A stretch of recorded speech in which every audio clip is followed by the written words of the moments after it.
कहते हैं काशी के कण कण में भगवान शंकर का वास है। यहाँ आपको भगवान शिव के छोटे बड़े असंख्य मंदिर देखने को मिल जाएंगे।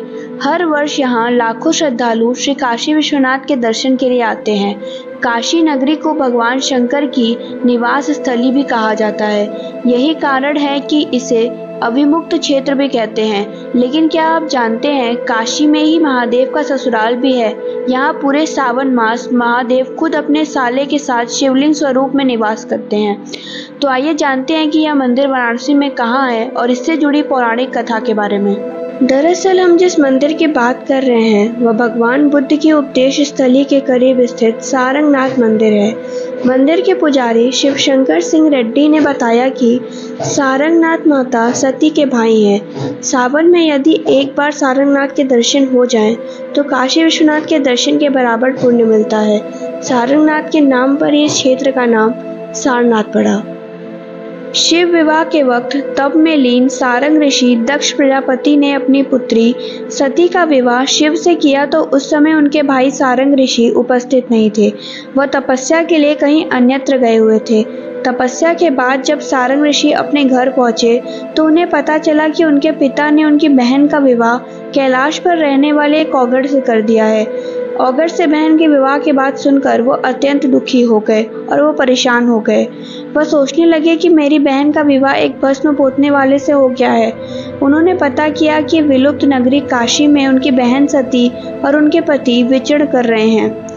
सारंग ऋषि बहुत ही ज्यादा धन लेकर अपनी बहन से मिलने पहुंचे। रास्ते में जहां आज मंदिर है वहां थकान की वजह से उन्हें नींद आ गई। उन्होंने स्वप्न देखा कि काशी नगरी एक स्वर्ण नगरी है। नींद खुलने के बाद उन्हें बहुत ग्लानि हुई।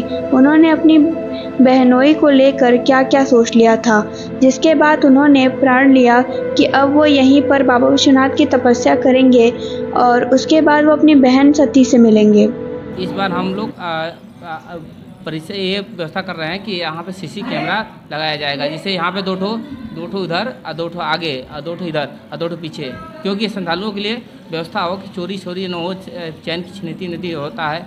तो हम लोग अपनी तरफ से मंदिर तरफ से ये व्यवस्था हो रही है। बात की जाए तो श्रद्धालु काफ़ी संख्या में आते हैं, यहाँ पे काफ़ी संख्या में आते हैं और बड़ी लंबी लाइन लगती है। तो मंदिर प्रशासन की ओर से कैसे होता है?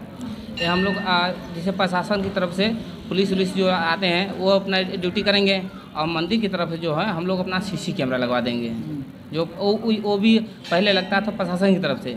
इस बार हम लोग अपने ही तरफ से लगवाना के विचार है और लग जाएगा कल। और बात की जाए तो 22 जुलाई से सावन का महीना शुरू हो रहा है। जी।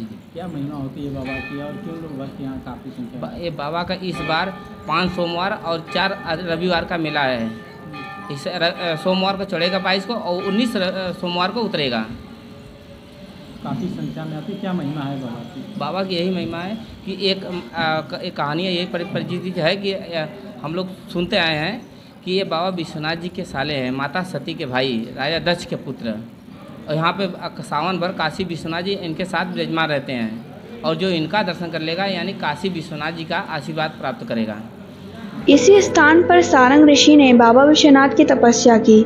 इस दौरान उनके पूरे शरीर से लावे की तरह गोंद निकलने लगी, जिसके बाद उन्होंने तपस्या जारी रखी। अंत में उनकी तपस्या से प्रसन्न होकर भोले शंकर ने सती के साथ उन्हें दर्शन दिए। बाबा विश्वनाथ से जब सारंग ऋषि ने इस जगह से चलने को कहा तो उन्होंने कहा कि अब हम यहाँ से नहीं जाना चाहते। यह जगह संसार में सबसे अच्छी जगह है, जिस पर भगवान शंकर ने उसे आशीर्वाद देते हुए कहा कि भविष्य में तुम सारंगनाथ के नाम से जाने जाओगे और कलयुग में तुम्हें गोंद चढ़ाने की परंपरा रहेगी। शिव ने सारंगनाथ को आशीर्वाद दिया कि जो भी चर्म रोगी सच्चे मन से तुम्हें गोंद चढ़ाएगा तो उसका चर्म रोग से मुक्ति मिल जाएगी। जीरासाले के मंदिर के नाम से प्रसिद्ध इस मंदिर में आने वाले श्रद्धालु इस शिव मंदिर को भगवान भोलेनाथ का ससुराल भी मानते हैं। हालांकि पौराणिक मान्यताओं के अनुसार हरिद्वार के खनकल में भगवान शिव का ससुराल है। फिर भी भक्त अपने आराध्य के साले के मंदिर को भी उनका ससुराल मानते हैं। भगवान भोलेनाथ अपने साले सारंग ऋषि के साथ यहाँ विराजमान है। वो सारंगनाथ और बाबा सोमनाथ के रूप में यहाँ हैं। इन दोनों की साथ में पूजा होती है, इसलिए यह बाबा का ससुराल है, जहाँ वो अपने साले के साथ सदियों से विराजमान है।